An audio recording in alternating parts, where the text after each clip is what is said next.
Ano? Magnanakaw ng gatas sa mundo ng mga tao. Mukhang nawawala ka na sa katinoan baka pati kaluluwa mo lumulutang na sa sobrang gulo. Para lang to sa anak ko. Saan naman ako makakahanap ng gatas dito sa kabilang buhay? Wala na talaga akong ibang magawa, kaya nagmamakaawa na ako sa inyong dalawa, mga kagalang-galang na Panginoon. Sige na, gagawin ko na lang kayong mga ninong ng anak ko. Ayos na ba yun? Hindi. Hindi pwede. Hinding-hindi pwede yan. Mga matitino kaming lingkod bayan dito sa ilalim. Anong klaseng trabaho ba ang pagnanakaw ng gatas? Totoo yan, tama, kapag kumalat ang balitang ito. Paano na kami haharap sa mga kasamahan namin dito sa impyerno? Sandali lang, huwag muna kayong umalis. Pangako, ang anak ko na ang mag-aalaga sa inyo at maglilibing sa inyo balang araw. Oh, eto na ang gatas na gusto mo. Sige na, bilis.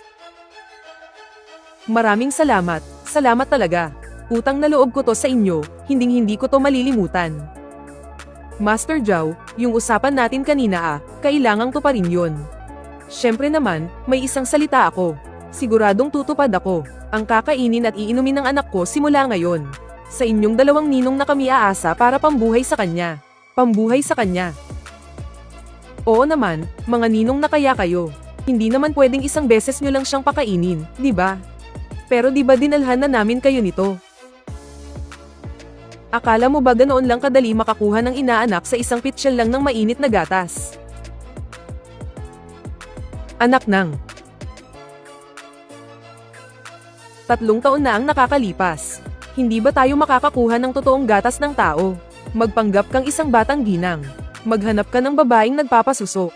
Magmukha kang kaawa-awa. Humingi ka sa kanya ng isang mangkok ng gatas ng tao. Para sa akin, dapat gatas ng tao ang iniinom ng anak ko. Hindi pa nakakatikim ng gatas ng tao ang anak ko. Kaya hanggang ngayon, hindi pa rin siya nakakapagsalita. Yaner, maupo ka muna. Yaner, alam mo ba kung anong klaseng tao ang tatay mo? At anong klaseng asawa naman kaya ang para sa ninong itim mo? Tignan mo, hindi naman siya bingi o tanga. Darating din ang araw na makakapagsalita siya. Anak, gagawin ni tatay ang lahat para makahanap ng gatas ng tao para sa iyo. Ang ganda naman. Hay nako, ang kulit mo talagang bata ka. Siya ang dakilang emperador ng Fengdu. Lalaki kaya yun? Teka lang, nakakapagsalita na ang Yaner ko. Ano ba itong bagay na ito? Ako ang paboritong anak ni Zhao Yujun, si Zhao Xiaoyan. Ang baduy naman ng tatay mo. Huwag mong pagsasalitaan ng masama ang tatay ko. Kahit gwapo ka pa, hindi pwede yan. Sayang lang ang pagpapalaki sa iyo. Nako, ang munting Yaner ko. Nasaktan ka ba sa pagkahulog mo? Halika rito, yayakapin ka ni Lola. Heto na si Lola, paparating na. Yaner ko, ang makapangyarihang lalaking iyon ang pinuno ng kabilang buhay. Siya ang dakilang emperador ng Fengdu na hinding-hindi mo dapat kinalalaban. Sa susunod, iwasan mo na siya. Iwasan siya. Sabi niya, sayang lang daw ang pagpapalaki sa iyo. Ano? Ano raw? Anong ibig sabihin ng emperador ng Fengdu? May problema ba sa ating Yaner? Tara, tanungin natin sina Tiyong 7 at Tiyong 8. Tatay na itim, tatay na puti, miss na kayo ni Yaner. Hahaha, ang bait talagang bata ng baby ko. Miss na miss nyo ba ang 3 tatay nyo? Anong nangyari sa inyo? Imbes na kayo ang kumuha ng kaluluwa, kayo pa ang hinahabol ngayon. Lagot na talaga, may malaking gulo. Sigurado ba kayong hindi nyo na naman kami niloloko? Seryoso na ito, hindi ito biro. Pakiusap, Tiyong 7, Tiyong 8, tulungan nyo kami. Alam na ng buong impyerno na nagnakaw kayong dalawa ng gatas. Bilisan nyo, gawin na natin ang dapat gawin. Baka naman hindi lang nakatulog ng maayos ang emperador kagabi. Baka nasabi lang niya iyon nang hindi pinag-iisipan. Mas seryoso pa ang emperador ng Fengdu kaysa sa sino mang hukom sa paghatol. Magsasalita lang iyon ng walang kabuluhan kung nakainom siya ng sabaw ni Mengpo na hindi pa luto. O baka naman nakikipagbiruan lang siya sa bata. Ang emperador ng Fengdu makikipaglaro sa bata. Imposible. Nagbibiro ka ba? Sa tingin ko kasi. Iisa lang ang katotohanan, at iyon ay hindi ko rin iyon napansin eh. Mabuti pang tanungin na lang natin si Haring yan. Mas mabilis pa sa sabaw ni Mengpo ang balita ng matandang iyon. Ulitin mo nga ang sinabi mo. Gusto mo bang gawin kong sabaw iyang dila mo? Oo nga, tero na. Kanina pa tayo daldal ng daldal, gutom na ako. Ikaw yung bata na hinanap ko sa libro ng buhay sa loob ng isang buong gabi. Itong munting siopaw na hindi ko magets. Magandang araw po, lolo yan. Ano kasi ito heto? Bali ito kasi. Medyo mahirap yata itong intindihin ah. Mahal na haring yan. Kung kahit kayo po ay hindi mahulaan ang iniisip ng emperador, wala na talaga kaming magagawa. Mahal na haring yan. Bakit hindi nyo na lang po personal na tanungin ang emperador? Hindi ganoon kadaling makaharap ang emperador. Kaya nga po kami lumalapit sa inyo dahil mahirap siyang makita, di ba? Tama po, tama. Kaming mga hamak na multo lang, hinding-hindi makakalapit sa dakilang emperador ng Fengdo. Pero iba po kayo, haring yan. Mataas po ang inyong katungkulan.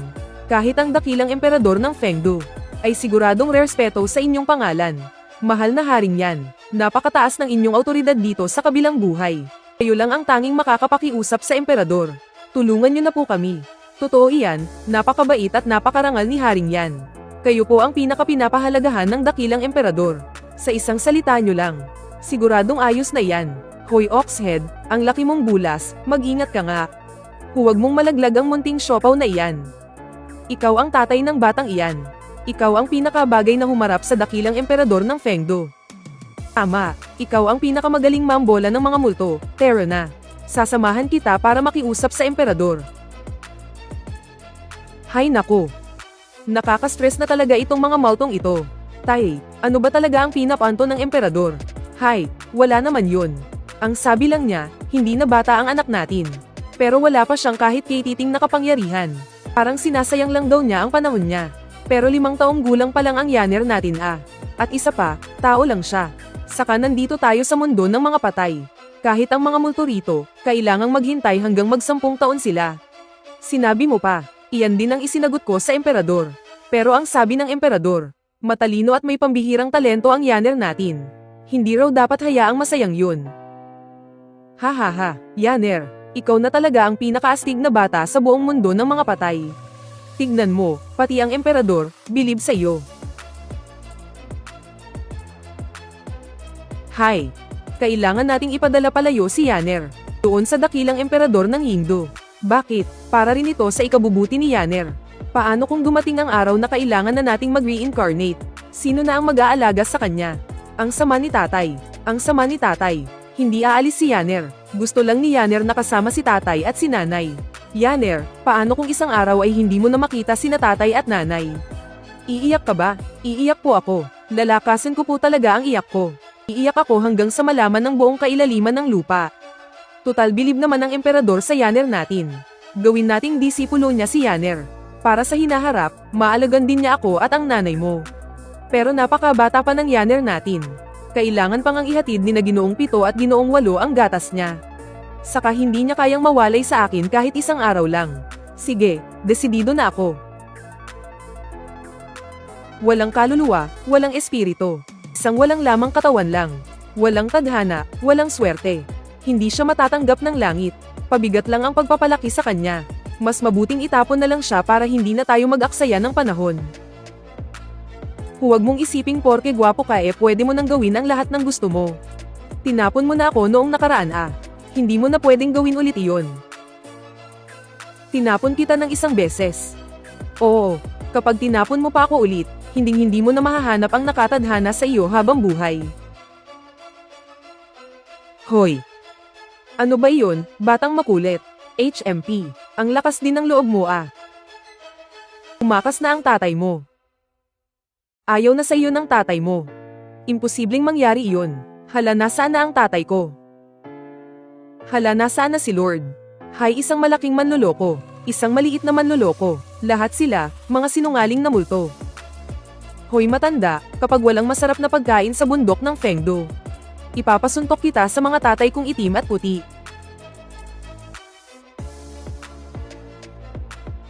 Masarap na pagkain, heto na ako. Hay, hindi ko sana tinapon ang bote ng gatas ko. Gutom na ako.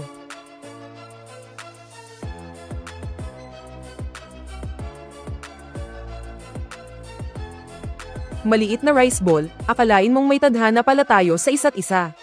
Lord, kung noon pa man ay hindi nyo na ako hinayaang pumasok sa palasyo. Bakit hindi nyo na lang ako itapon pababa ng bundok ngayon? 5 taong gulang pa lang ako noon para lang makakain ng malaking pata ng baboy. Gumapang ako paakyat sa kalahati ng bundok ng Tangdo. Untik na akong malagutan ng hininga sa mismong pintuan. Tapos sa bulok na bundok na ito, wala man lang kahit ano. Pinag-ayuno mo pa ako. Dahil hindi ko mapagtanto kung saan ba talaga nanggaling ang tadhana nating dalawa. 12 taon na ang nakalipas. Alam mo ba kung paano ko hinarap ang 12 taon na iyon? 5 taong gulang lang ako noon. Ang cute-cute ko pa. Para lang makakagat sa malaking pata. Gumapang ako sa kalahati ng bundok ng Tangdo. Muntik na akong mamatay sa harap ng pinto. Tapos pinag-ayuno mo lang ako. Alam mo ba kung gaano kasakit iyon para sa bata kong puso? Hay, siguro may atraso ako sa iyo sa past life ko kaya ako nagkakaganto. Mukhang petex lang kayong dalawa rito Nagchichismisan lang kayo riyan. Magandang araw po, Master. Master, kayo na nga po ang humatol dito. Ayaw po akong papasukin ni Dejun sa kwarto niya. Sabi niya, may distansya dapat dahil magkaiba kami ng kasarian. Multo siya at hindi rin naman ako tao. Ano bang problema roon? Minamaliit pa niya ako dahil wala raw akong pinag-aralan. Ang totoo niyan, ayaw lang niya ng abala. Kapag naaalala ko ito, talagang naiinis ako. Pinuntahan ko lang naman siya para makipagtsaa. Pero niloko lang niya ako para maging master mo. Tapos ikaw, araw-araw ka pang nagbubulakbol sa klase.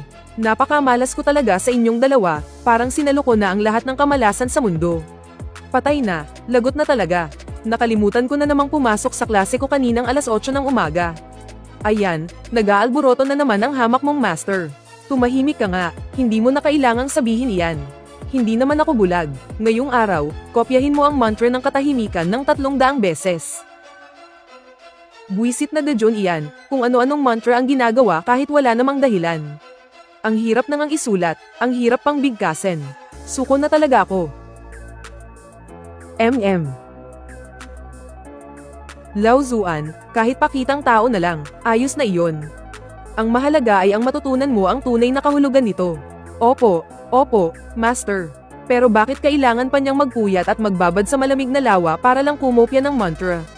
Hindi ka natatangkad niyan, Fan Ying. Inuuna mo pa ang landi kaysa sa kaibigan. Halos kasingkad mo na nga siya, tatangkad pa ba yan? Kapag palagi mo siyang pinagbibigyan, wala siyang matututunan habang buhay. Ayos lang iyan, ayos lang. Hanggang dibdib ko pa lang siya, pwedeng tumangkad pa iyan. Totoo naman, napakatagal ko na ring nag-aaral sa ilalim ni Master. Pero ang totoo, puro kalahati lang ang alam ko sa lahat. Lahat ng kakayahan ko, paimbabaw lang.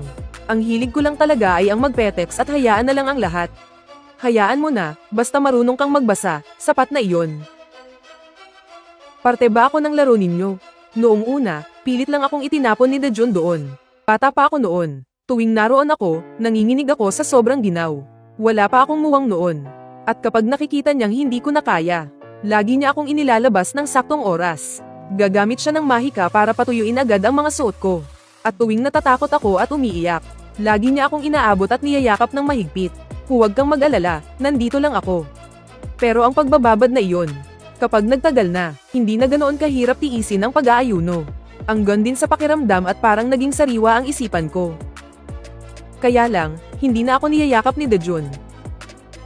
May hangganan na ang pagitan ng lalaki at babae. Tuwing ganitong oras, laging naghihintay si Dejun sa dulo ng tulay para sa akin. Dejun, hulaan niyo kung anong espesyal na araw pagkalipas ng ilang araw. 2 araw na lang at 20 taon ka na. Dejun, ano pong ireregalo niyo sa akin? Anong ireregalo ko? Siyempre, ihahatid kita pa uwi. Mabuti na lang, laging madaming binibigay si Dejun tuwing kaarawan ko. Ay, pati nga pala ang kama kailangang iuwi. Para ito kina tatay at nanay. Ito naman ay kay tatay Heibay. At ito para kay ate Mengpo. Ano ka ba, lahi ka ba ng isang husky? May 2 araw pa pala. Oo nga pala, kailangan ko pang matulog ng 2 gabi rito. Dejun, gusto ko na pong umuwi ng mas maaga ng 1 araw. Is ko na po sina tatay, nanay, Heibay, at si ate Mengpo. Pagkalipas ng katanghalian, magbabad ka muna sa malamig na sapa bago ka umalis. Dejun naman, kasi baka lumipas na ang kalahati ng kaarawan ko. Pwede bang pagbalik ko na lang galing sa malamig na sapa magbabad? Makinig ka, iyon na ang huling araw. Kapag hindi ka nagpunta, masasayang lang ang lahat ng pinaghirapan natin. Baka habang buhay ka nang kailangang magbabad sa malamig na sapa niyan. No, ang bagay na yan, isang araw lang na hindi magbabad, kailangan pa palang bawiin ng habang buhay. Dahil alam kong kaarawan mo ngayon, pinapayagan kitang lumiban sa klase ng isang araw. Ito, regalo ko sa'yo. Napaka-maalalahanin naman ni Master. Maraming salamat po, Master. Pangako, hindi na ako magbubulakbol o magpabeya sa susunod. Sige na, lumayas ka na rito para hindi na sumakit ang ulo ko sa'yo. Ano pong binigay ni Dejun kay Ate Mengpo? Ha? Dejun. May nangyari po ba? Bakit kaya hindi pa bumabalik si Dejun? Mag-aalas 12 na ng tanghali. Matatapos na ang kaarawan ko ngayong araw, pero wala pa rin siya. HMP, nakakainis ka talaga, mahal na hari. Hindi na talaga kita papansinin kailanman. Ako na lang ang pupunta mag-isa. Saan ba talaga nagpunta ang mahal na hari? Wala rin siya rito. Hindi kaya nagkaroon ng problema ang Panginoon. Ay, hindi sino naman sa langit o lupa ang maglalakas loob na kalabanin siya. Mahal na hari, sa wakas, nakabalik ka na.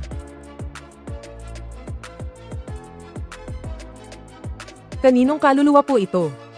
Malapit na siyang maglaho. Yaner, bilis, kunin mo ang iyong cauldron ng mga kaluluwa. Binaliwala lang ako ng Panginoon. Bakit biglang kumikirot ang puso ko? Bakit ako nalulungkot ng ganito? Mahal na hari, sino po siya?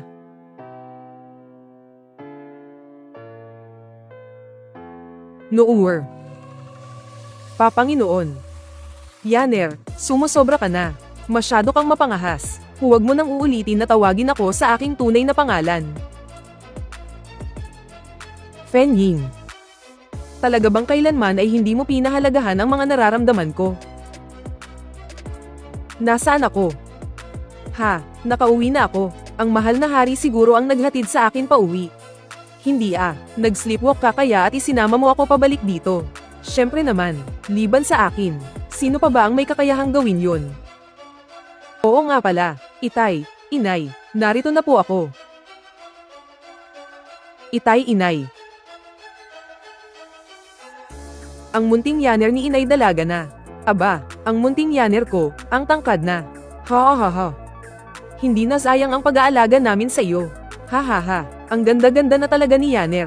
Ewan ko lang kung sinong maswerteng lalaki ang makakatuluyan nito balang araw. HMP, ang sama talaga ni Ate Meng. Nagbibigay-pugay po kami, mahal na hari. Ngayong araw, si Yaner ang bida. Hindi nyo na kailangang maging formal o mailang sa harap ko.